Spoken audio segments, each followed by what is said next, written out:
Hi, my name's Cameron Carlson with AnimeLocation.tv. I'm here at Colossal 2017 with Mr. Justin Rojas. How you doing? Hello, doing well. Thank you so much for having me. Hey, it's been wonderful. I've been wanting to meet you for so many years. So, how have you been over the past couple of years on the road, all over the country, promoting Funimation on the convention trail? Man, there's been a lot. I've been at the company for quite a while. So this year I've done maybe even more travel than I have previously. A lot more travel for business and conventions, as well as events. We've been doing a lot of really cool special events. I'm actually going to LA coming up here to do a screening for the new Black Butler movie, Book of Atlantic. That's going to be hitting theaters this June. Really excited about that, and we're actually doing the premiere on a boat cruise. So I've been traveling a lot for conventions. We're here at Colossal, obviously. My first time being here, so really cool. But yeah, it's a lot, and people see me a lot traveling, but actually most of my time really is spent at the office getting a lot of work done and meetings and things like that. We've had lots of talks with people from Funimation, so we know how busy you guys really truly are. So what has been some of the new announcements and of course news for Funimation over the first half of 2017? There's been so much going on. It's crazy to think about, not necessarily how little we did before, but just how much more we're doing now. The fact that we're licensing approximately 20 shows a season now for our streaming service, as well as home video and all that stuff. We did a bunch of movie releases in theaters. Big movie that probably everybody has heard of, Your Name, we launched. Really, really crazy to be able to work on that film, the #1 grossing anime movie of all time from Japan. Like, that's crazy. It was really successful here in the United States as well. So that was a big thing. We've announced a bunch of other movies, a lot of releases. We've rescued a lot of things, like Outlaw Star is coming back finally. So that's out now. Speed Racer.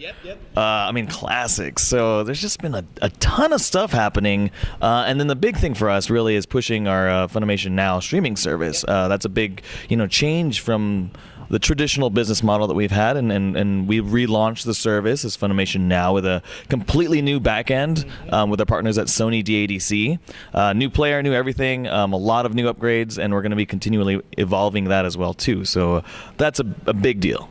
You also have a nice partnership with Crunchyroll as well. So how's that going? Like, a lot of fans may not know that they can still use their Funimation Now account with a Crunchyroll account. So how did that partnership come about, and how much fun has it been to work with them?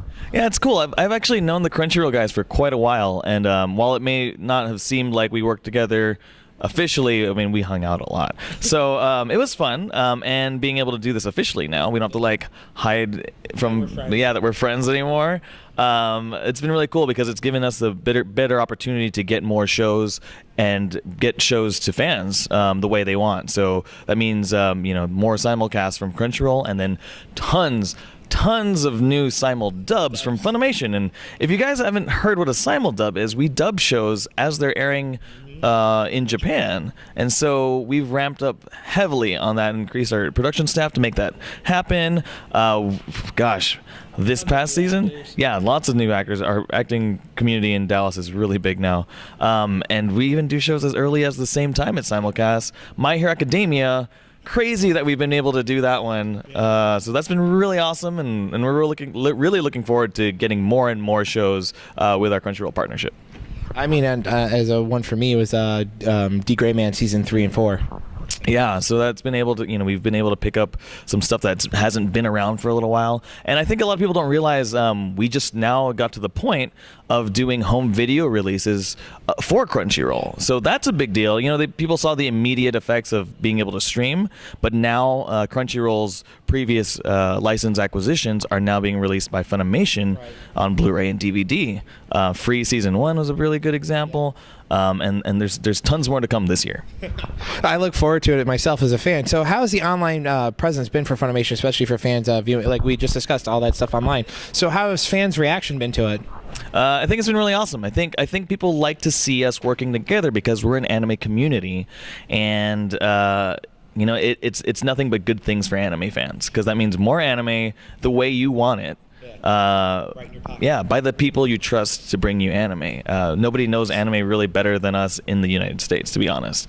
So the fans have been really cool. We've been doing some partner, events and stuff here and there, and there's also Verve, which is another part of the deal, and all that stuff too. So there's just a lot of options, and we're trying to make anime as accessible and easy to get for fans as they can. It sounds wonderful, wonderful. So, what are some of your favorite conventions and cities to visit year after year? I mean, yeah, I know you go to PAX, I know you go to E3, I know you go to ACON, and I know you go to New York Comic Con and San Diego Comic Con. So, what are some of out of those places? What have been some of your favorites to visit? Gosh, yeah, I probably go to a good maybe 10 to 15 conventions a year.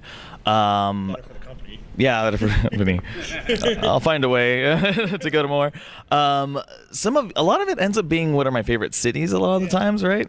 So I really like Seattle. So I like to go to SakuraCon, and we do a lot of cool events there because there's a lot of Japanese guests that typically get brought out.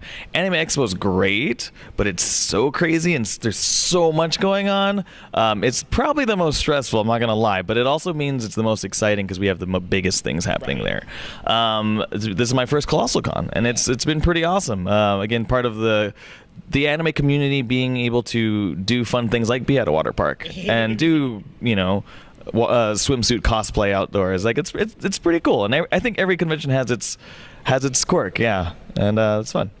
Awesome. So, should fans be on the lookout for any more news coming this summer for Funimation? Is there anything slightly in the wings that's going to be announced this summer? I would say there's a lot on the slate right now. We just actually announced the Tokyo Ghoul live-action movie acquisition. Like your swim trunks? Yes, like my swim trunks. So yeah, there's a live-action Tokyo Ghoul coming, and I think you're going to hear some more news about that.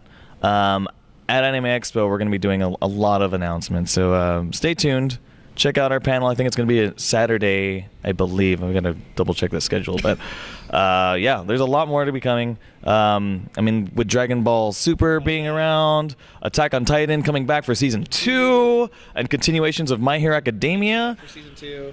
There's so much big anime going on, and then a bunch of new shows too. So usually right around the summertime, July first week or two is when we start rolling out all of our new shows. So lots to come.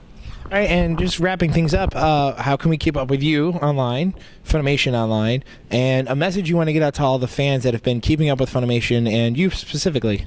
Yeah, well, you guys can follow me across social media, just Rojas, JUSTROJAS, pretty much on anything, Twitter, Instagram, Facebook, Snapchat even.